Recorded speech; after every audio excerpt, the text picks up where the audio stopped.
Yo,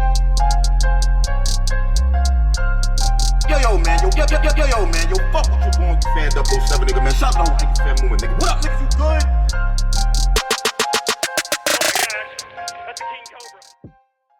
Beasley on your beads, what's goody? Yo, what's happening, Caps? What's going on? What's happening, everybody? Yankee fan movement was good, man. How you feeling? Hey, man, we all up here chilling, man. You ready for this weekend?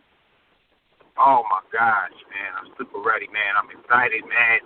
You know, I always get nervous right before the weekend, man. Like, every time we do an event, I still get this little nervousness, man, every single time. You know, most people see me in events, I'm running around like a madman and shit trying to keep it all together. But, you know, I'm excited about the matchups. I've been talking to everybody. Everybody's been saying they prepared. Everybody's saying they ready. Dudes is calling me, talking about I'm finished with my rounds already. I memorized them. I'm ready for Sunday. That's what I like to hear. You know what I mean? So I think that, you know, it should definitely turn out to be a good event, you know, and I'm excited about it. Okay. How's the reception been for the cards? Oh, man, the reception's been mixed. The reception's been good. You know, at first, you know, some people are like, oh, you know, you should have had this one and that one. You know, no one's ever going to be satisfied totally with anything. You know what I'm saying? So, you know, you can have Jay-Z and N.o.m.e battling, and they're going to say it should have been Jay-Z and Nas. You know what I'm saying? So it's like, you know, but like so far, though, I think at first people were like, okay, they were cool. I didn't really hear anything super negative. At first it was like it was cool, but I think as people began to sit back and really analyze the matches that are on the card, they really start to say, you know what, this shit could actually turn out to be good. And I think you highlighted on some of those points in your recent blog, Caps, where like you're saying like, okay, you got Arsenal, you know, a legend in the game. He's been around for a long time. He's gonna retire, and then he's gonna do his last battle on the biggest platform. He's not gonna make his last battle trash. You know what I'm saying? Whereas Roy's team has the opportunity to beat Arsenal. You know what I'm saying? He's being placed on a big stage in front of the world. This is not like some place where, you know, it's going to get minimal views or attention. Like, everyone is going to see. Like, all the guys that go to your barbershop, some of them may not be into battle rap as much as you are, but for those that, you know, that aren't, that just catch the bat, they're going to watch Smack. You know what I mean? They're going to see. So, you know, it's a good chance for either Arsenal to, you know, continue to show his prowess and how dope of an MC is, or his Bread's going to be able to, you know, take him down and, you know, yeah, I'm giving you a reason to retire. You know what I'm saying? So it's an interesting matchup. And then you got Tay-Rock and Nitty. Been going back and forth all year long. The fans have been calling for this battle, you know, since Run Nitty really started to emerge on the URL. And now it's happened. You know what I'm saying? And Rock is ready. Rock has hit me up, texting me this morning, talking about wait till Sunday. Watch, bro. I'm prepared. You thought I was prepared for Arsenal. I'm really prepared. Like, I'm ready for this. Run Nitty's like, I've been prepared, you know? So I expect the two of them to have a good battle. That's, you know, that's number two. Then you got T-Top and Surf. I know a few people have been questioning Surf lately with his performances, you know, outside of URL, you know what I mean? But, you know, he's assured me that, you know, listen, this is URL. I know what this means, you know, and I'm not playing. I'm prepared. Like, he's called me about 2 or 3 times to tell me that he's prepared. Like, he said he's not playing any games. He's fully ready for T-Top. He knows because I asked him, I said, well, how long are the rounds? And he was like, yo, just let him go. We doing top-tier rounds. We going in. Like, let him rap. Don't. This is not me getting my rhymes together last minute where I got to, you know, monitor his time and everything. He said, just let T-Top go because I'm going to go. So that was good to hear that. You know what I'm saying? I spoke to Top. He's like, yeah, okay. It's going to be tough for him, King. I'm telling you, man. It's going to be tough. So I was like, oh, man. And then, you know, you got DNA and Daylight. You know, Daylight is unpredictable, unorthodox. DNA despite people saying they may not want to see him right now, you know what I mean? That was some of the things I heard, you know. The man doesn't never not come with full 3-4 rounds. He's going to give you some type of entertainment in that battle. You know what I mean? It's not like, you know, he's coming and stumbling and messing up. So I expect that to be a good battle. Charlie's another one. You know what I'm saying? A lot of people were saying they're not into his performances lately and stuff like that. I talked to Clips. You know, he's going vegan now. He's lost like 40 pounds. He said he's feeling good. He's ready. And Ill Will is like, man, he can do everything he want to do. He better be ready because I'm ready.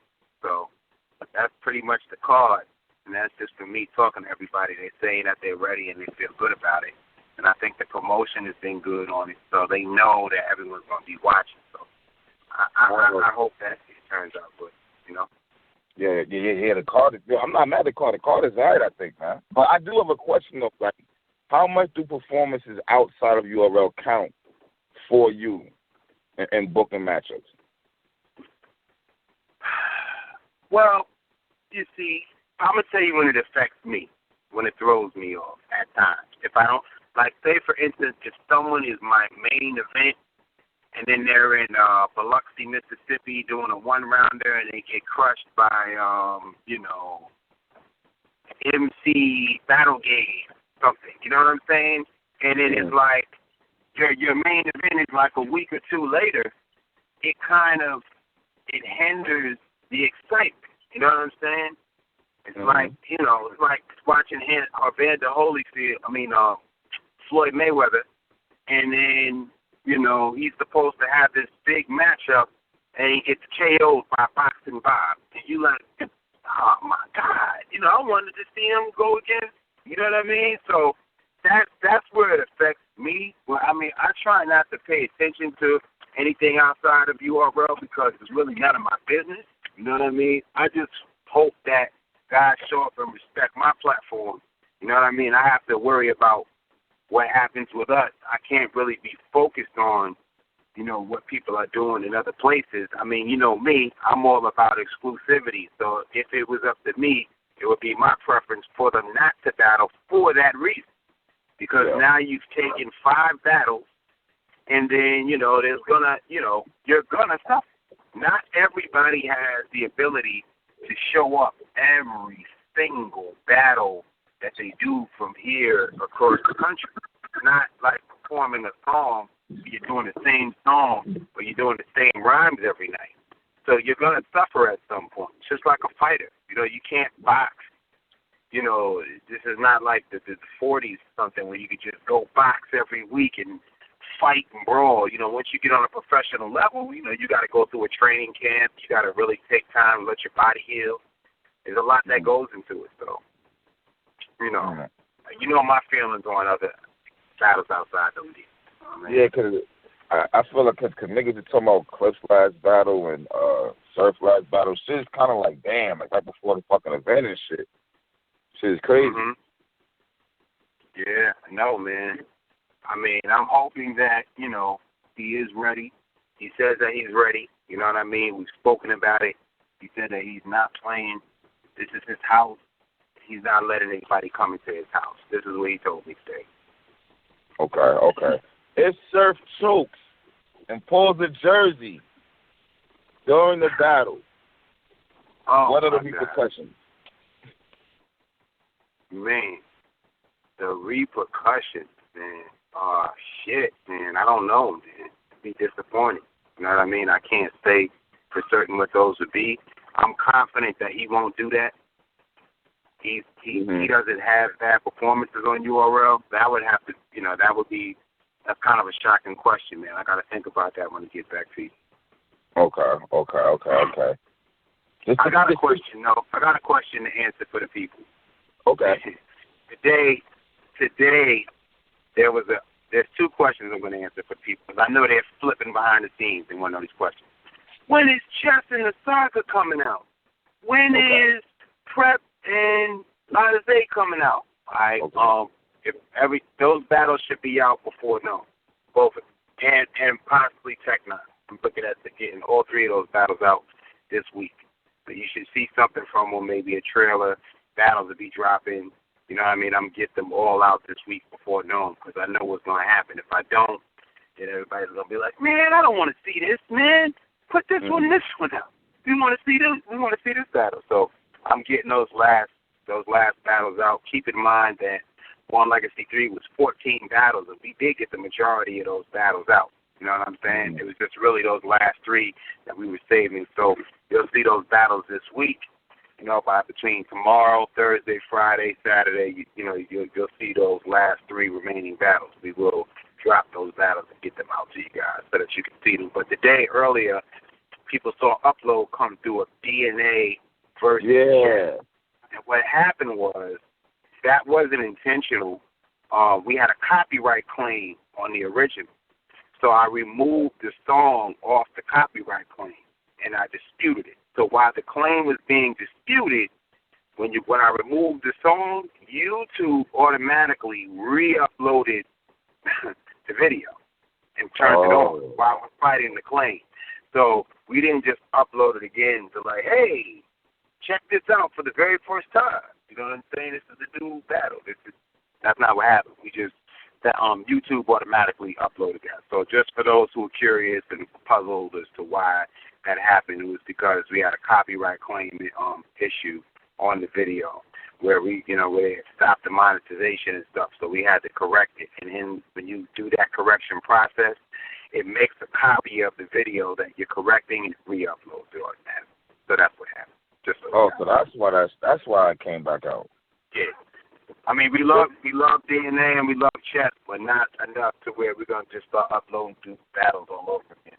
But their old views will remain. Their old views of this close to 1.3 million views on that battle, that will all remain intact. And then once everything is rectified, we'll remove the existing copy.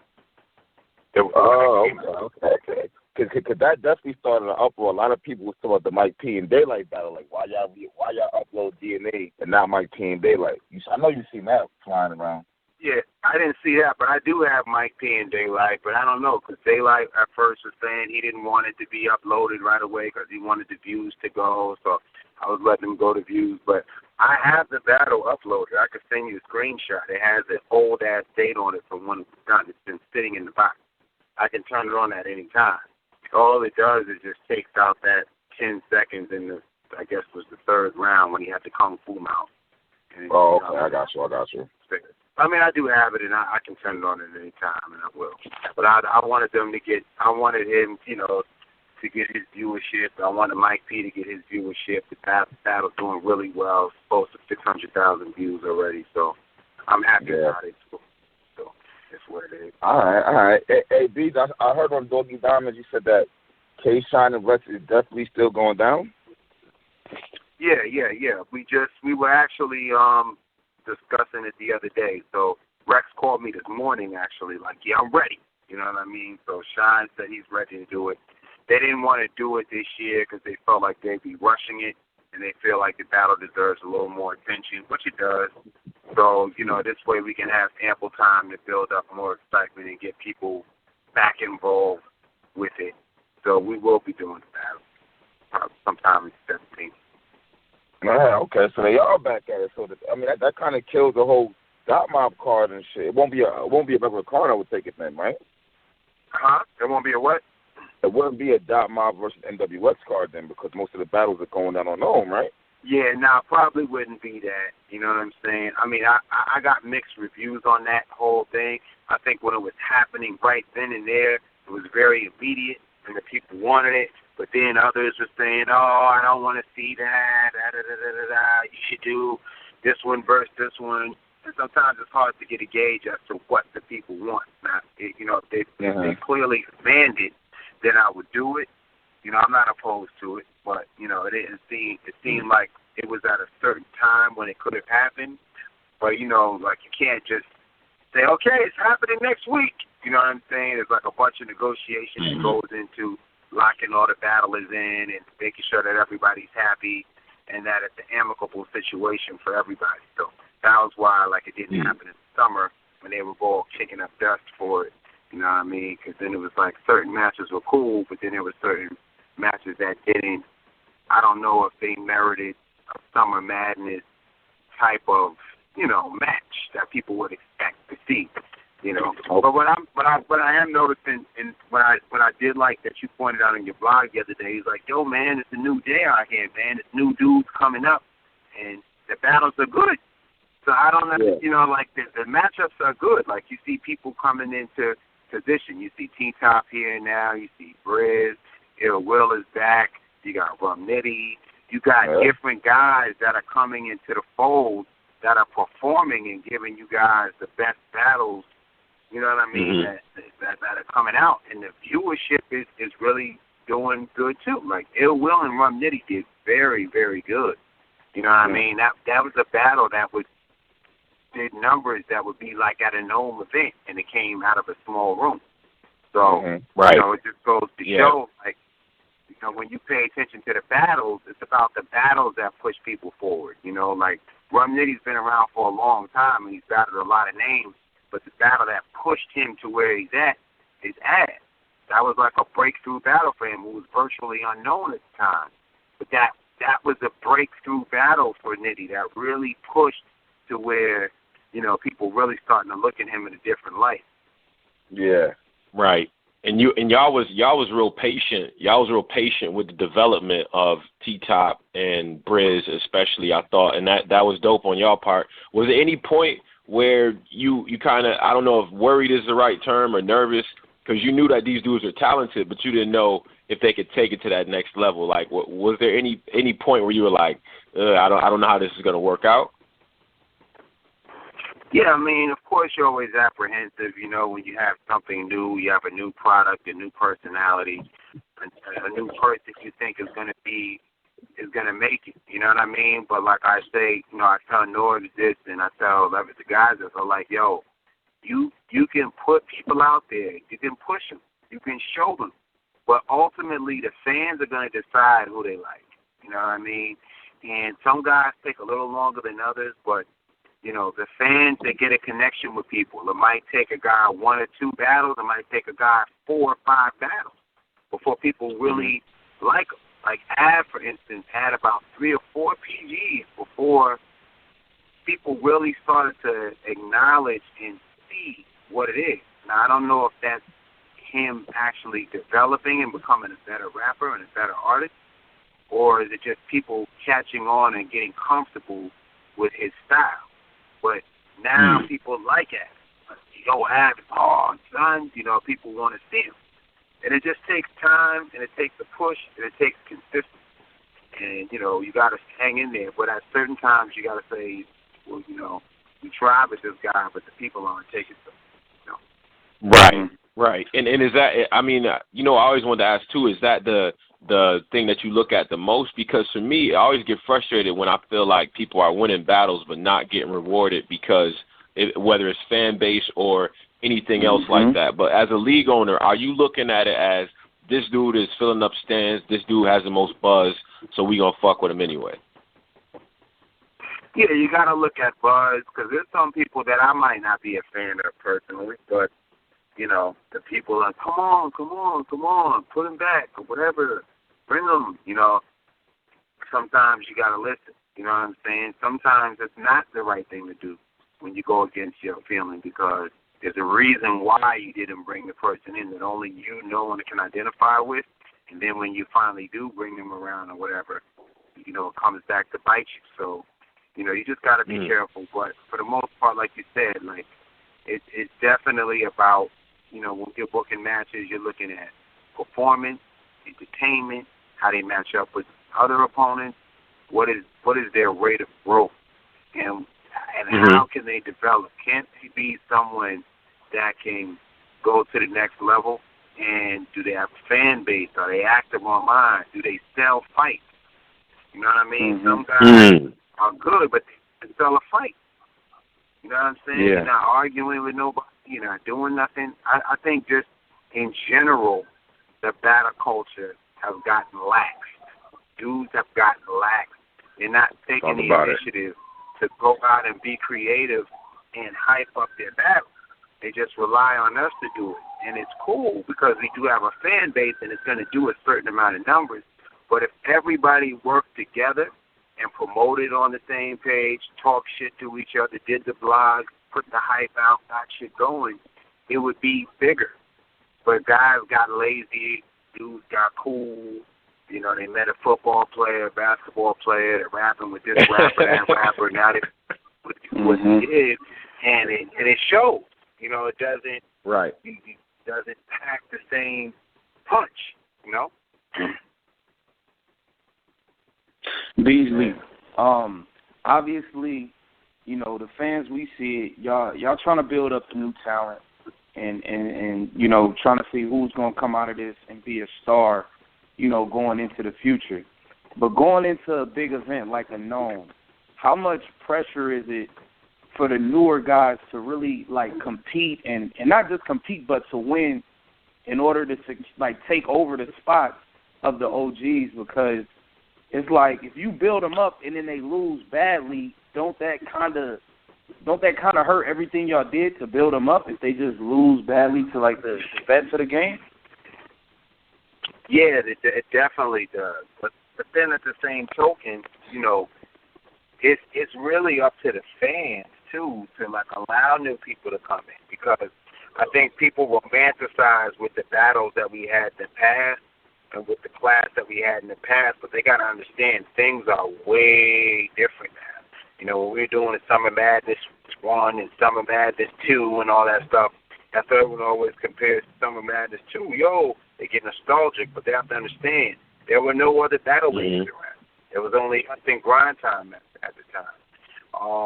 You know, the prices weren't as expensive back then.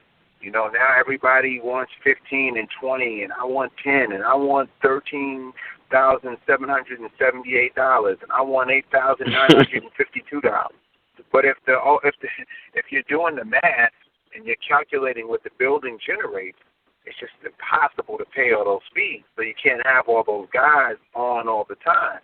So when you look at it, you only have two big matches. Oh, no, the rest are newer guys. That's not good. Let the battles happen first before you demonize the card. You know what I mean? Mm-hmm. But I think, like, people are going to take losses, and that's fine. I don't mind losses as long as you showed up and you didn't really beat yourself. Now, if you came through and you're stumbling and mumbling and you're folding, can't remember your rhymes, then you're not ready for that stage. If you can't control that audience and you get shook off of a boo or somebody, a heckler, you're not made for the big room. That's just not for you. It's not for everybody. I think some guys have better small room control. Some guys have big room control. Some guys can do both. But you got to know your lane and accept your lane and understand where your strengths are. You know, not everybody is for the big room. Some guys are better suited for smaller rooms. It's just what it is. Big crowds don't connect with them. It's almost like there's some guys that are like mainstream rappers, like Jay-Z, you know, and Future and stuff, and then you got, you know, you got your underground rappers, you know, like, you know what I mean, your independent level rappers. It's the same thing with battle rap, I think. You know, certain guys appeal to the masses, and certain guys, you know, have a niche audience. But yeah, the goal is to build these guys. It's not to eradicate the veterans, you know, but we don't have enough people out here that are active, that are battling to fulfill all these events consistently. That's another thing you have to remember too. So you gotta let new guys in, and you gotta open up the floor for interesting matchups. You know what I'm saying? Like we can't keep the hierarchy of the MCs anymore. I mean, of course, you know, a guy comes out to PGs, give him a couple of rounds. If he does good, the people are calling for him and they're building him up. Put him against one of these veterans, and the vets got to take him, or else you're going to run out of guys to battle. You've all battled each other, whether you squandered the matches or messed up potential classics with one-rounders or going to these different leagues and it doesn't come out right, and then the battle is just out of the fans' minds forever. You know what I mean? So you got to be willing to take some of the newer talent, because some of them are good. I'm not going to say everybody's perfect and ready to the next step. You know what I mean? But that's why you have Proving Grounds. That's why you have Born Legacy. That's why you have different outlets, one-offs, for people to develop their ability and their skill. Okay. Beasley, when you bringing in the new talent, do you kind of got to be careful with, like, you got to push them, but what is the line from pushing the new talent and forcing people on us? Like, I'm going to be real with you. Guys, it's some dudes like Dre Dennis, like, I don't know how he, like, back in the day, he wasn't good enough. Like, he wouldn't have been on URL. Like it's a couple guys that, like, Prep got body bagged twice and he's still getting battles on URL. It's just like, what's the line of y'all just forcing us to watch some of these dudes because we love URL, and the line between that and pushing them? Well, I just think that as battle rap grows, there's a bigger demand. And, you know, sometimes you're going to have, not every match is going to be a classic. Not every event is going to be a super mega event. You know what I mean? I think we're getting to the point now. Remember, battles just only happen about 3 times a year, twice a year, you know? So then you would have all these guys or all these bars that hadn't battled, and you would get the best of the best. But now everybody's kind of spread thin. So, like, some of the guys that you want to get, oh, man, doing a 1-rounder in Michigan. Oh, man, I got a 2-rounder in Niagara Falls. You know what I'm saying? Like, these guys are all over the place. So it's like you can't even try to orchestrate or put some of the things together that you may want to push. This one wants money. This one's overbooked. This one is battling, like you said, too much and losing before the main events transpire. So, you know, when you have, but like I said, you know, to answer your question, you know, there's some guys that, you know, you give them shots. They want to battle. You know, you put them out there. It's not that we're forcing them. We're forcing you to watch it. You know, sometimes just don't watch it. You know what I'm saying? If you don't like certain guys, don't watch it. Yo, man, yo, fuck what you going through, fan 007, nigga, man. Shout out to Fan Movement, nigga. What up, niggas, you good?